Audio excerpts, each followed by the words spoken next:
Assalamualaikum warahmatullahi wabarakatuh. Perkenalkan, nama saya Andriani, NIM 19591106 PGMI 6D.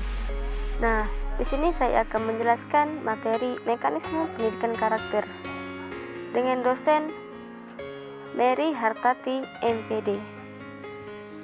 Oke, next. Untuk penjelasan selanjutnya, disimak ya. Unsur-unsur pendekatan karakter. Thomas Lisona menyebutkan 7 unsur karakter. Yang pertama, ketulusan hati. Nah, ketulusan hati atau kejujuran, maksudnya suatu perilaku yang didasarkan pada upaya menjadikan dirinya sebagai orang yang selalu dapat dipercaya dalam perkataan, tindakan, pekerjaan, baik terhadap dirinya maupun orang lain. Yang kedua, belas kasihan, maksudnya menanamkan karakter yang belas kasihan, memiliki adanya rasa kepedulian yang muncul. Yang ketiga, kegagah-beranian, berarti mempunyai hati yang mantap dan rasa percaya diri dari yang besar dalam menghadapi bahaya. Kasih sayang adalah suatu kosakata yang sangat indah maknanya. Kata itu dapat diartikan sebagai pemberian perhatian dan bimbingan kepada seseorang. Yang kelima, kontrol diri, maksudnya mengontrolkan diri ialah mengendalikan diri, rasa sabar, menahan diri dalam semua amarah. Yang keenam, kerjasama. Nah, kerjasama dapat ditanamkan, dilatih, dan dikembangkan melalui berbagai cara. Salah satu bentuknya melalui kegiatan pembelajaran. Yang terakhir yaitu adalah kerja keras. Kerja keras adalah kegiatan kerja yang dilakukan seseorang secara sungguh-sungguh tanpa mengenal kata lelah. Proses pendekatan karakter. Untuk membentuk karakter pada anak dibutuhkan suatu proses, tidak dengan cara yang instan. Proses tersebut yaitu pengenalan, pemahaman, penerapan, pengulangan, pembudayaan, dan internalisasi menjadi karakter. Nah, untuk penjelasannya yaitu adalah next. 1. Pengenalan. Maksud dari pengenalan ini adalah seorang anak diperkenalkan dengan tentang hal-hal yang positif atau hal-hal yang baik dari lingkungan maupun keluarga. 2. Pemahaman. Selanjutnya adalah pemahaman. Maksud dari pemahaman di sini adalah kita memberikan pengarahan atau pengertian tentang perbuatan baik yang sudah kita kenalkan kepada si anak. Tujuannya agar dia tahu di mana dia mau melakukan hal tersebut dalam keluarga ataupun dalam masyarakat. Yang ketiga, penerapan. Nah, setelah si anak telah paham tentang perbuatan baik yang telah kita ajarkan, langkah yang selanjutnya adalah penerapan. Maksud dari penerapan di sini adalah kita memberikan kesempatan pada anak untuk menerapkan perbuatan yang baik. 4. Pengulangan atau pembiasaan. Nah, maksud dari pengulangan di sini adalah setelah si anak telah paham dan penerapan perbuatan baik yang telah kita kenalkan, kemudian kita lakukan pembiasaan dengan cara melakukan hal baik terhadap secara berulang-ulang agar si anak terbiasa melakukan hal baik tersebut. 5. Pembudayaan. Pembudayaan di sini harus diikuti dengan adanya peran serta masyarakat untuk ikut melakukan dan mendukung terciptanya pembuatan karakter baik yang telah diterapkan dalam masyarakat maupun di dalam keluarga. 6. Internalisasi menjadi karakter.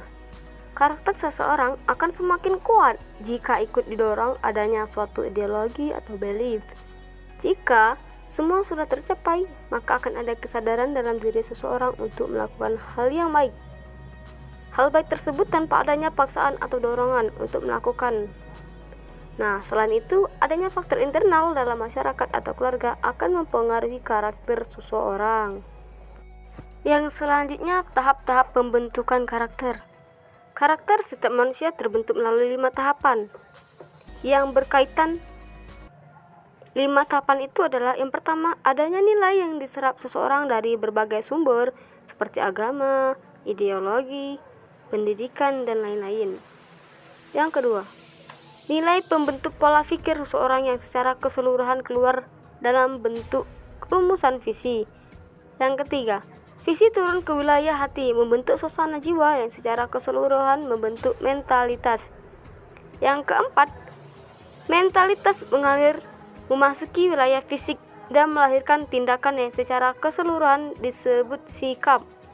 Yang kelima, sikap-sikap dominan dalam diri seseorang yang secara keseluruhan mencitrai dirinya adalah apa yang disebut sebagai karakter atau kepribadian. Tahap pembentukan karakter ini terbagi menjadi 3. Yang pertama yaitu adalah tahap prakonvensional. Nah, pada tahap ini anak 2-7 tahun tidak memperlihatkan internalisasi nilai-nilai moral. Nah, maksud dari tahapan ini anak mengenal baik buruk, benar salah suatu perbuatan dari sudut konsekuensi dampak akibat menyenangkan atau menyakitkan secara fisik, atau enak tidaknya akibat perbuatan yang diterima. Yang kedua, tahap konvensional. Nah, usia 9-13 tahun anak mentaati standar-standar tertentu, tetapi tidak mentaati standar-standar orang lain eksternal seperti orang tua atau aturan-aturan masyarakat. Nah, maksudnya pada tingkat ini anak memandang perbuatan itu baik benar atau berharga bagi dirinya apabila dapat mematuhi harapan keluarga, kelompok, atau bangsa. Yang ketiga, tahap pasca konvensional. Nah, pada tahap ini usia anak di atas 13 tahun. Anak mengenal tindakan-tindakan moral alternatif, menjajaki pilihan-pilihan, dan kemudian memutuskan satu kode moral pribadi.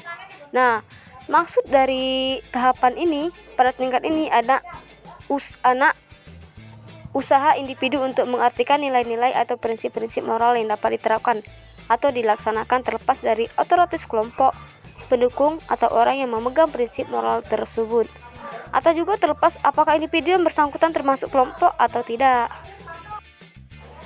Oke, next, terima kasih. Saya ucapkan wassalamualaikum warahmatullahi wabarakatuh.